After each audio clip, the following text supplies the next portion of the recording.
pernah bikin kisi-kisi assessment atau belum ya?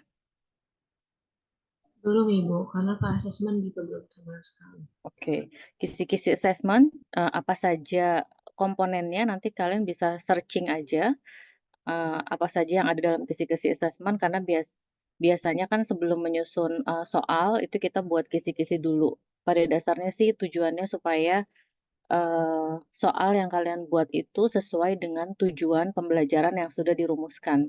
Jadi tidak melenceng dari apa yang sudah direncanakan gitu. Ini coba. Oke, dokumen ini semua punya kan ya? Yang judulnya pembelajaran dan assessment, kalau nggak salah Ibu juga pernah eh, tampilkan di mata kuliah yang lain. Punya pembelajaran dan assessment edisi revisi tahun 2024. Kalau belum, maka kalian download di website Kurikulum Merdeka. Oke, siapa yang sudah punya boleh angkat tangan, sudah pernah baca atau sudah pernah mendownload judulnya pembelajaran dan assessment. Jadi ini panduan untuk guru bagaimana melaksanakan pembelajaran di kelas, juga assessment. Kalau kemarin Ibu sempat bicara tentang konsep backward design, ada yang masih ingat? Masih Ibu. Apa tuh backward design? Oh, sorry sebentar, kita belum berdoa ya. Kita mulai dulu pertemuan hari ini dengan berdoa ya. Berdoa masing-masing dan mulai.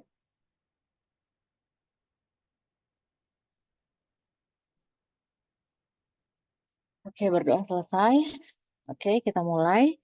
Tadi kembali ke pertanyaan Ibu, apa itu backward design? Ibu pernah kasih dokumennya juga, kalau nggak salah, entah di mata kuliah ini atau mata kuliah PMSMA sebelumnya.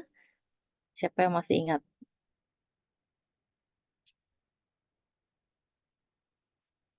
Tadi ada yang mau jawab? Apa itu backward design? Saya boleh Ibu. Ya, silahkan Septi.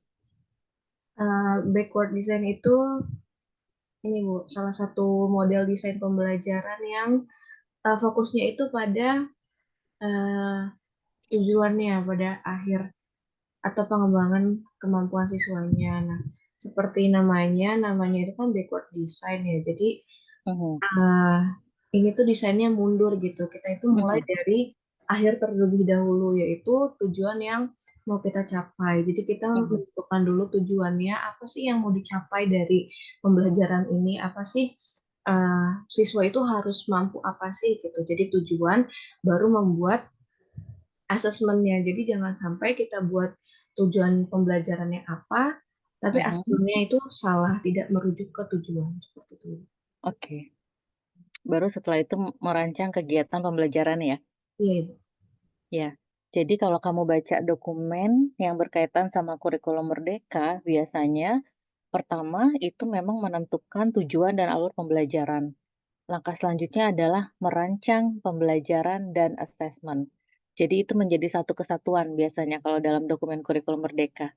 Merancang pembelajaran dan asesmen. Artinya di situ membuka peluang untuk kita bisa menerapkan backward design. Kita bisa merancang asesmennya dulu, baru merancang kegiatan-kegiatan yang akan kita lakukan dalam kelas, gitu ya. Jadi betul kata Septi, kita sudah menentukan tujuan.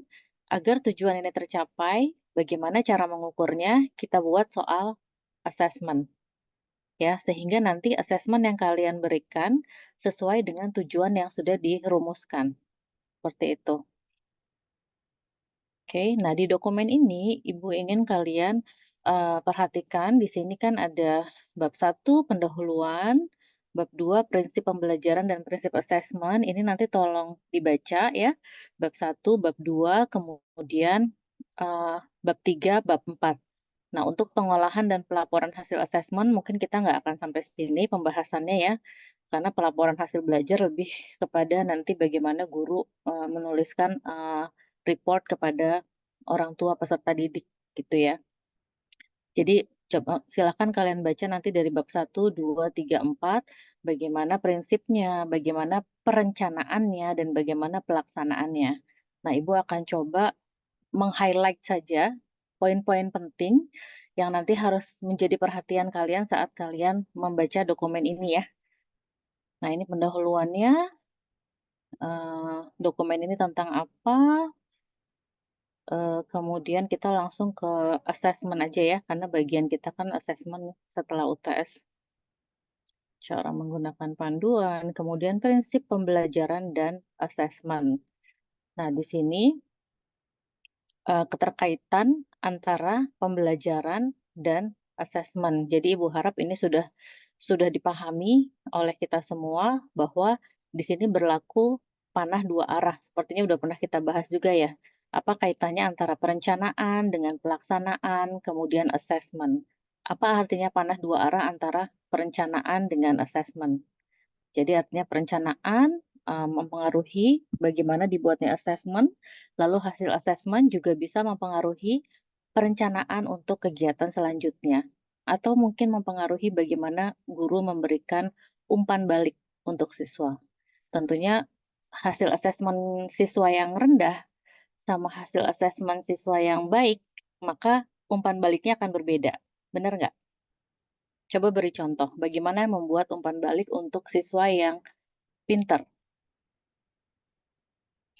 Kalian berikan soal assessment, kemudian hasilnya 100 betul semua, maka apa umpan balik yang bisa guru berikan kepada siswa tersebut? Ya, Memberikan pengayaan. ya, salah satunya bisa memberikan pengayaan. Karena kita melihat bahwa soal assessment yang kita susun, ternyata siswa ini sudah mencapai semua tujuannya. Maka dalam modul ajar atau dalam RPP, kalian sudah membuat yang namanya soal pengayaan, di mana soal itu disiapkan untuk anak-anak yang high performing levels. Terus kalau anak yang nanti ternyata hasil asesmennya rendah, maka umpan baliknya seperti apa?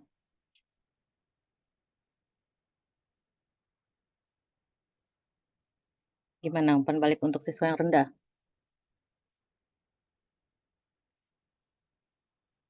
Izin Bu, Ya, silakan, Zidan.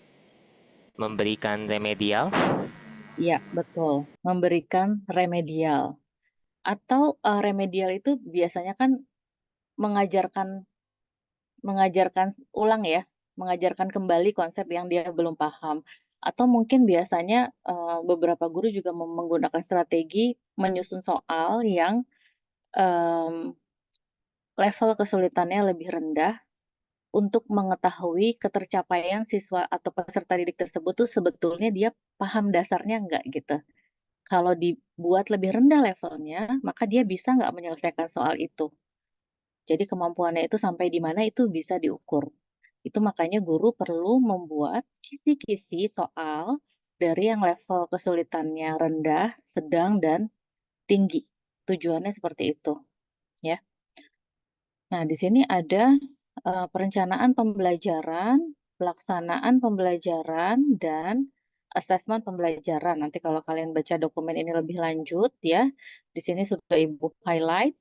Bentuk asesmen meliputi asesmen formatif dan sumatif. Ibu rasa kalian juga sudah tahu bedanya formatif dan sumatif apa ya. Tujuannya juga berbeda. Di sini pun nanti akan dijelaskan perbedaan tujuan antara formatif dan sumatif. Di sini dituliskan bahwa asesmen formatif dilakukan dengan mengumpulkan informasi mengenai peserta didik yang mengalami hambatan atau kesulitan belajar dan perkembangan belajar peserta didik.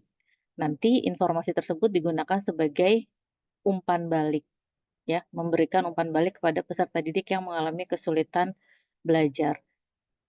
Bagi guru, bagi kita, guru pendidik, hasil asesmen formatif ini digunakan sebagai informasi untuk perbaikan. Kira-kira kemarin mungkin saya ngajarinnya terlalu cepat gitu kan. Mungkin saya langsung levelnya abstrak tanpa melalui tahapan konkret. Sehingga banyak siswa, lebih dari 50% siswa nilainya, di bawah ketercapaiannya di bawah 50% misalkan. Nah, kalau misalkan terlalu, anjlok gitu kan ya, itu kan berarti memberikan informasi bahwa, "Oh, ada yang salah nih dari cara ngajar saya kemarin." Nah, mungkin besok saya harus perbaiki, ternyata anak-anak belum paham nih tahap konkretnya, gitu, ya. Itu tujuan dari asesmen, formatif. Kita lihat lagi ke bawah. Nah, asesmen sumatif di sini bertujuan untuk menilai pencapaian hasil belajar peserta didik sebagai dasar penentuan kenaikan kelas dan kelulusan dari satuan pendidikan. Biasanya kan dilakukannya di akhir ya, di akhir. Jadi untuk menentukan, mengukur ketercapaian peserta didik terhadap tujuan pembelajaran yang sudah ditetapkan di awal, seperti itu. Mmm, di sini ada prinsip-prinsip ya, ada prinsip pembelajaran ya. Prinsip pembelajaran ini tentunya relevan dengan tugas kalian yang kemarin ya, merancang RPP ya atau merancang modul ajar ya. Nah, setelah prinsip pembelajaran ini Ibu skip, karena Ibu harap kamu sudah membaca bagian ini, sudah diimplementasikan bahkan untuk tugas sebelumnya. Nah, kemudian ada prinsip assessment. Jadi prinsip assessment ini di sini dijelaskan bahwa yang pertama, pendidik melakukan penilaian yang tidak bias oleh latar belakang, identitas, atau kebutuhan khusus peserta didik. Jadi, kita tidak bisa menilai anak itu berdasarkan latar belakang ekonominya misalkan. Oh, ini latar belakang ekonominya tinggi, maka kita cenderung memberikan nilai yang tinggi. Itu salah satu contohnya ya, prinsip asesmen yang pertama. Kemudian tujuan penilaian hasil belajar peserta didik dilakukan sesuai dengan tujuan. Penilaian secara objektif. Jadi pada saat merancang asesmen, maka kita harus melihat tujuan pembelajarannya. Ini di mana backward design itu sangat relevan. Karena saat kamu merumuskan tujuan pembelajaran, misalkan ada 10, maka pastikan butir-butir asesmennya juga mengukur ketercapaian minimal 10 tujuan pembelajaran yang kamu tuliskan di awal, ya. Jadi ini harus bersifat objektif, prinsip yang kedua, gitu ya. Di sini ada banyak informasi, silahkan nanti dibaca, termasuk pendidik menyediakan waktu untuk membaca, menganalisis, dan melakukan refleksi hasil asesmen. Jadi hasil asesmen tidak hanya diberikan skor, kemudian dikembalikan ke siswa, tapi digunakan oleh kita pendidik untuk merefleksikan apa-apa saja yang kurang, apa-apa saja yang sudah baik, yang perlu dilanjutkan gitu ya, dan apa saja yang perlu diperbaiki. Nah, kemudian prinsip kedua tadi ya, penilaian secara objektif, salah satunya dengan menggunakan berbagai teknik assessment. Kalau di sini mata kuliah ini kita hanya fokus pada bentuk tes tertulis, karena kan nanti kalian akan mengembangkan soal ya, mmm, mengembangkan soal tes tertulis, tapi sebetulnya assessment itu tidak hanya bentuk tertulis. Bisa nggak kalian, mmm, melakukan interview, tes lisan kepada siswa? Sangat bisa untuk konsep matematik, bahkan mungkin, bisa lebih fleksibel gitu kalau misalkan kita melakukan tes lisan individu satu per satu ya, tapi mungkin kekurangannya adalah ketika kalian ngajar di kelas yang peserta didiknya banyak gitu, itu cukup memakan waktu. Tapi sekali-sekali bisa juga diterapkan teknik ini ketika kalian betul-betul ingin memahami atau mengetahui kesulitan belajar apa yang dialami oleh beberapa peserta didik. Jadi tes lisan atau teknik, wawancara individu bisa digunakan sebagai teknik assessment. Jadi ada tertulis, ada lisan, kemudian, observasi. Observasi biasanya kita lakukan selama proses pembelajaran, bener nggak? Walaupun kita nggak bikin rubrik, biasanya kita cenderung mencermati, mencatat anak-anak yang aktif jawab siapa. Iya nggak? Kalau nanti kalian ngajar. Atau kalian biasanya ingat anak-anak yang suka tidur di kelas. Atau kalian mungkin lebih hafal kepada anak-anak yang suka ngobrol di kelas. Itu sebetulnya bagian dari asesmen observasi. Sehingga kalian punya catatan, oh hari ini si ini tidur, hari ini si ini banyak ngobrol gitu kan. Itu bagian dari asesmen observasi. Secara umum ya, observasi secara umum. Kemudian asesmen performa, ada praktek, ada produk, ada project, ada portofolio. Nah, silahkan ini nanti tentunya pada saat kalian mengajar, kalian harus tahu ini bagaimana mengimplementasikan, teknik-teknik asesmen performa yang, bervariasi ini, seperti itu. Nah, kemudian di sini prinsip yang ketiga adalah penilaian hasil belajar peserta didik dilakukan sesuai dengan tujuan penilaian secara edukatif. Pendidik melakukan penilaian yang hasilnya digunakan sebagai umpan balik bagi pendidik, peserta didik, dan orang tua untuk meningkatkan proses pembelajaran dan hasil belajar. Jadi tujuannya untuk memberikan umpan balik tidak hanya bagi peserta didik, tapi juga bagi kita pendidik dan juga orang tua. Tujuannya yaitu meningkatkan proses dan hasil belajar. Nah, teknik-teknik yang bisa dilakukan nanti silakan kalian baca. Nah, fokus kita di sini ada ya, nanti silakan dibaca. Fokus kita untuk tugas individu, kalau kemarin kan tugas kelompok ya, yang menganalisis soal yang ada di buku. Nah, Ibu akan memberikan tugas individu, di mana kalian mulai mengerjakan hari ini, membuat kisi-kisi assessment dan juga butir-butir assessment untuk tes tertulis yang berfokus pada kemampuan numerasi. Seperti yang sudah dijelaskan di awal perkuliahan bahwa pengembangan soalnya akan berfokus pada kompetensi, literasi, dan numerasi. Sepertinya kalau Ibu pisahkan numerasi saja tanpa literasi, agak pincang ya, karena biasanya numerasi sama literasi kan saling keterkaitan.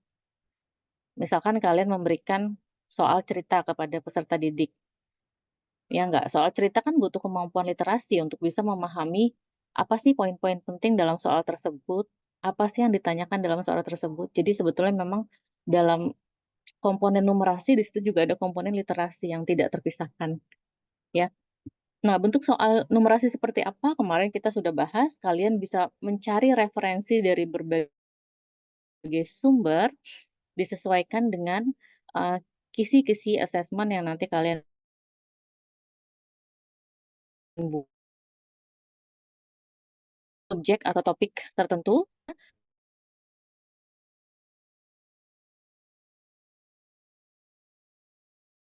lalu dibuat kisi soal tes tertulis atau butir-butir.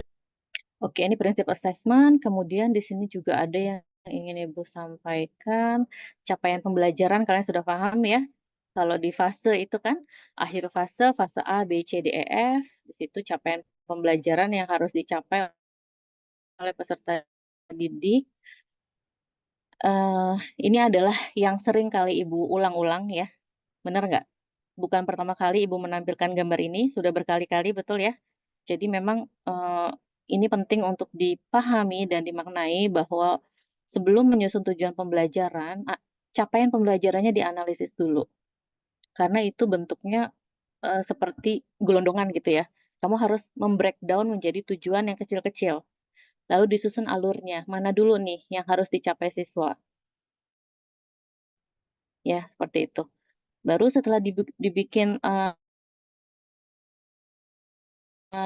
daftarnya, tujuan pembelajaran alur, maka kita menggunakan prinsip backward design, maka rancang dulu bagaimana menilainya, baru kamu rancang bagaimana kegiatan pembelajarannya. Seperti itu ya. Kemudian analisis capaian pembelajaran, silakan nanti kalau yang masih perlu membaca dokumen ini dibaca supaya lebih paham bagaimana menganalisis capaian pembelajaran dan merumuskan tujuan-tujuan dari capaian tersebut.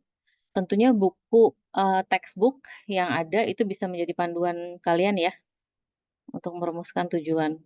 Karena di situ kan sudah ada sebetulnya. Nah, ini menentukan tujuan pembelajaran dan alurnya, kemudian menyusun alur, kemudian, merencanakan pembelajaran dan asesmen. Nah, di sini ada, eee, Ibu kurang tahu apakah ini pernah dibahas atau enggak mengenai RPP dan modul ajar, pernah nggak dibahas sebelumnya? Pernah? Sudah Ibu, Penggunaan pernah. RPP Ya, atau Sudah, oke. Bagaimana apakah kita bisa pakai RPP saja, modul ajar saja, atau harus kedua-duanya pada pembahasan yang sebelumnya? Modul aja dan FTP bukannya yang membedakan kurikulumnya itu. Membedakan apa? Kurikulum. Kalau kurikulum Merdeka menggunakan modul ajar, Mhm. RPP itu dipakai di kurikulum 2013. Nah, Kebanyakan sekolah seperti itu. ya, kebanyakan pemahaman kita terhadap RPP dan modul ajar seperti itu ya. Nah, kalau kita baca dokumen ini, ya, mungkin di kurikulum Merdeka sekarang banyak menggunakan modul ajar, benar nggak? Sehingga seakan-akan modul ajar menggantikan RPP. RPP sudah nggak berlaku lagi, mungkin gitu ya? Apakah itu konsepsi yang kita miliki tentang RPP dan modul ajar? Saya punya persepsi yang sedikit berbeda, Bu. Oke, silakan Zidan. Kalau menurut saya sebetulnya RPP dan modul ajar itu sama-sama ada di kurikulum Merdeka. Cuma untuk modul ajar itu memang istilah Mm-mm. baru yang Mm. sebenarnya memuat RPP. Jadi istilahnya modul ajar itu eh, lebih umum karena dia merupakan istilahnya RPP yang lebih lengkap gitu. Mhm. Jadi setiap modul ajar sudah pasti ada RPP. Sedangkan RPP saja tidak cukup gitu. Kalau model Oke, aja saja sudah cukup seperti itu, Bu. oke. Jadi, mm, betul kata Zidan, kalau kita perhatikan, kita baca dokumen ini dengan teliti, maka dalam kurikulum Merdeka juga ada istilah RPP. Istilah rencana pelaksanaan pembelajaran itu tidak dihilangkan, tapi kita bedakan antara RPP sama modul ajar. Kalau di sini RPP dibuat dengan sederhana. Jadi dokumen yang lebih sederhana daripada modul ajar. Komponennya apa? Ada 3 minimal, ada tujuan pembelajaran, langkah-langkah pembelajaran, dan asesmen pembelajaran. Jadi kadang-kadang dalam beberapa mata kuliah Ibu lebih, karena ada perbedaan persepsi antara RPP dan modul ajar, akhirnya Ibu pakai istilah, ya udahlah lesson plan aja, istilah bahasa Inggris gitu kan ya. Karena pada dasarnya kan perencanaan pembelajaran ya.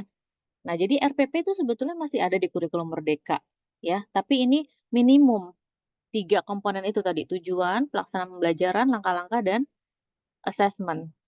Nah, pengembangan dari RPP itu kita sebut sebagai modul. Nah, modul itu sebetulnya juga bukan istilah baru. Modul itu juga istilah lama di mana guru biasa mempersiapkan eh, materi pembelajaran yang berisi materi, langkah-langkah kegiatan siswa gitu ya, atau soal-soal latihan siswa itu biasanya dibuat dalam sebuah modul. Kenapa perlu buat modul? Karena mungkin gurunya menggunakan sumber atau referensi tidak hanya dari satu textbook, dari banyak textbook.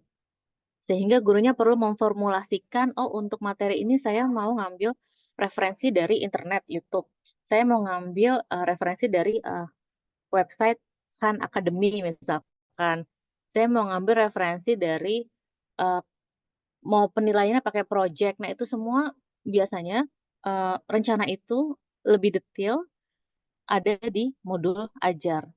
Jadi dia ada tujuan, ada langkah, ada assessment, ada media pembelajaran, ya. Kalau sebelumnya kan mungkin kita menambahkan media pembelajaran tuh dalam lampiran RPP ya, benar nggak? Jadi RPP 3 komponen, lampirannya ada media pembelajaran, ada slide PPT, ada LKS, gitu kan ya. Nah, sekarang itu semua kalau jadi satu namanya modul, gitu. Jadi kalau RPP itu komponen minimumnya si modul ajar, kalau modul ajar berarti eh, lebih luas cakupannya, lebih lengkap, ya. Nah, di sini diterangkan apabila pendidik menggunakan modul ajar, maka ia tidak perlu membuat RPP karena komponen dalam modul ajar meliputi komponen dalam RPP atau lebih lengkap dari RPP. Jadi yang sederhananya itu disebut RPP, yang lebih lengkap disebut modul ajar ya. Jadi mudah-mudahan nanti kalian bisa menjelaskan kalau ada yang masih bingung. Jadi bukan berarti RPP dihilangkan di kurikulum Merdeka, masih ada kok istilah itu ya. Nah, kemudian Ini nanti backward design, kita lihat lagi dokumennya tersendiri. Di sini tuh ada perencanaan assessment. Oke.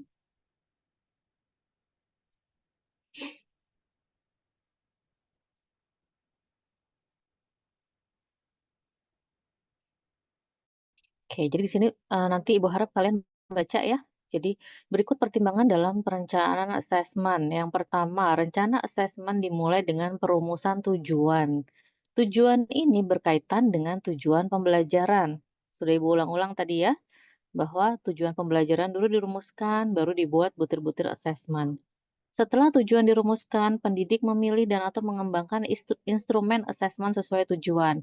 Apakah kalian mau bikin instrumen tertulis, instrumen penilaian project, performance, gitu ya.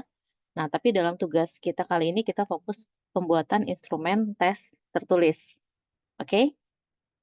Nah, dalam pembuatan assessment, instrumen assessment, kita perlu mempertimbangkan karakteristik peserta didik.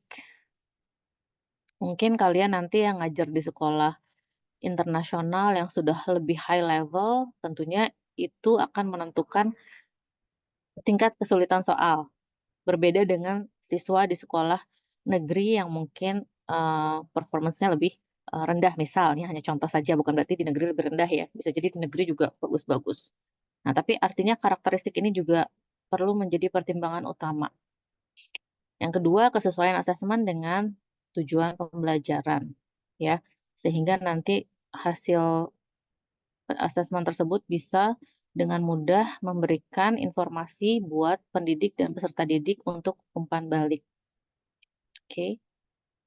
Nah, di sini dijelaskan juga tentang asesmen formatif, kapan bisa dilaksanakannya asesmen formatif, ya kan?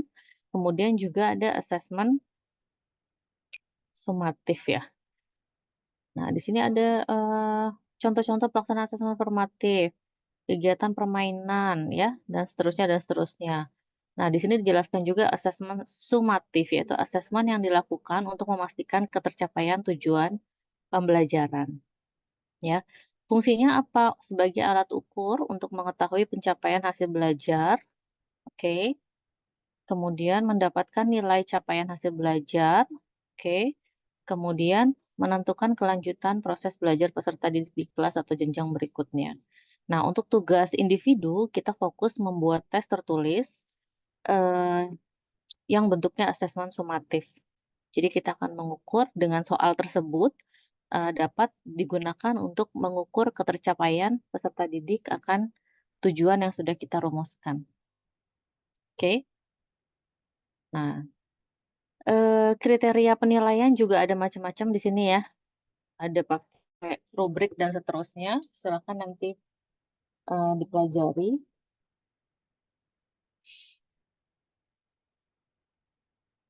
Nah, sebetulnya ada satu lagi materi yang mau Ibu jelaskan, cuma kayaknya waktunya tidak memungkinkan, yaitu tentang bagaimana sih menyusun em, tes tertulis dengan eh, 3 tahapan yang ada di backward design. Kalian masih ingat nggak yang kemarin soal apa tuh jendela yang kemarin Ibu berikan? Iya, masih ingat itu. Pakai pakai konsep apa menyelesaikannya itu? Trigonometri. Trigonometri apa Pitagoras?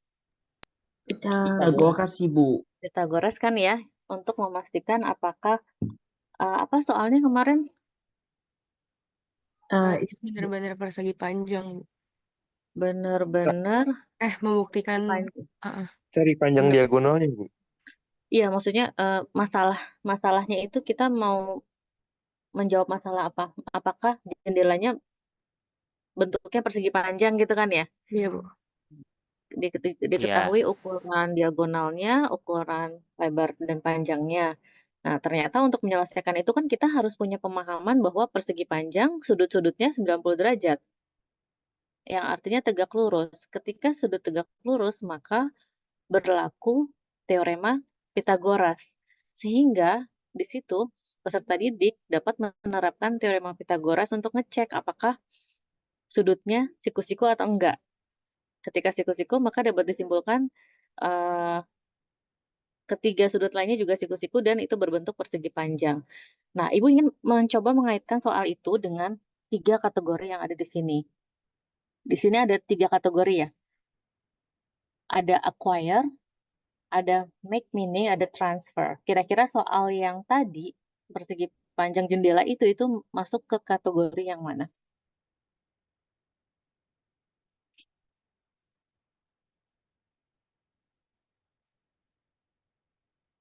Baca aja keterangan yang ada di baris pertama.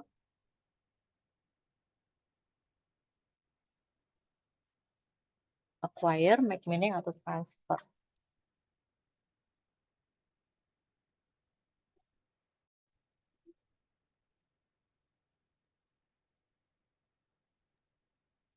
Izin menjawab transfer ya Bu seperti. Yes, kenapa transfer, Gayo? Karena di transfer tuh ada kata the learner's ability to transfer their learning and effectively in new situation.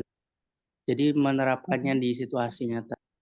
Oke, coba jelaskan dari soal yang tadi, konsep apa, lalu new situation-nya apa? Konsepnya sendiri kan untuk di soal tadi dia harus tahu ciri-ciri persegi panjang dulu.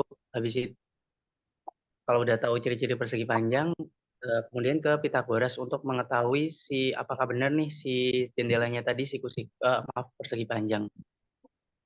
Oke, jadi sebelum dia bisa menyelesaikan soal tahapan transfer, dia harus punya penguasaan acquire dulu nih, kategori yang pertama. Di acquire, itu siswa bisa menggunakan teorema Pitagoras. Ketika diketahui A dan B, dia bisa cari C-nya. Ketika diketahui A dan C, dia bisa cari B-nya. Ketika ada A, B, C, dia bisa buktikan itu triple Pitagoras atau enggak. Ya, itu bagian basic information-nya dia kuasai dulu. Basic skill-nya mengkuadratkan, mengakarkan, itu kan sebetulnya basic skill ya. Kalau misalkan ada siswa yang kesulitan belajar, biasanya di basic skill dia udah kelihatan tuh. Dia nggak bisa mengkuadratkan, dia nggak bisa mengakarkan, maka basic skill-nya aja dia masih lemah. Nah, transfer itu tingkatannya lebih di atasnya basic skill, karena di situ dia sudah menguasai basic skill-nya dan diaplikasikan di situasi yang berbeda.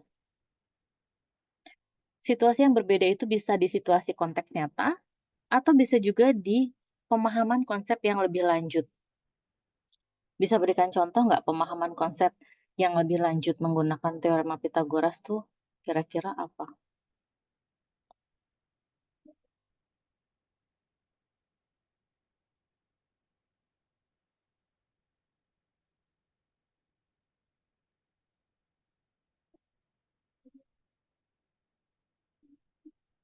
Izin menjawab, Bu.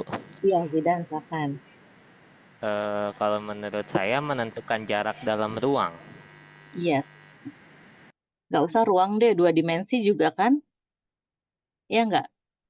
Itu Ya, udah. diagonal bisa. Iya, artinya menentukan jarak 2 titik pada diagram koordinat kartesius gitu kan? Itu kan sebetulnya menerapkan konsep triple Pitagoras, betul nggak? Nah, jadi transfer ini adalah ketika si peserta didik sudah menguasai basic konsepnya, basic skill-nya, dan pengetahuan itu dia terapkan di situasi yang berbeda atau situasi yang baru. Situasi yang baru itu artinya di situasi konteks nyata atau di eh, pelajaran konsep yang lebih tinggi levelnya, yang lebih lanjut. Nah, Ibu tidak meminta kalian bikin soal harus bikin 3 kategori ini, enggak. Tapi ini bisa menjadi pertimbangan kalian saat menyusun soal. Apakah nanti kalian bikin soal asesmennya bentuk acquire semua, gitu ya? Atau kalian mulai memikirkan kedua kategori yang berbeda, yang make meaning sama transfer. Nah, artinya dengan tugas kelompok yang sudah Ibu berikan, menganalisis soal, Ibu harap kamu juga punya pemahaman yang lebih luas akan jenis-jenis soal yang mungkin bisa dikembangkan untuk tugas individu ini. Kira-kira seperti itu ya. Untuk yang make meaning Ibu nggak bisa jelasin sekarang karena Ibu harus segera berangkat. Kira-kira ada pertanyaan? Silakan nanti dibaca. Kayaknya Ibu pernah kasih dokumen ini belum ya ke kalian? White paper, UBD white paper. Kalau yang ini belum, Bu. Nanti Ibu share ya ke Destin ya. Baik, Ibu.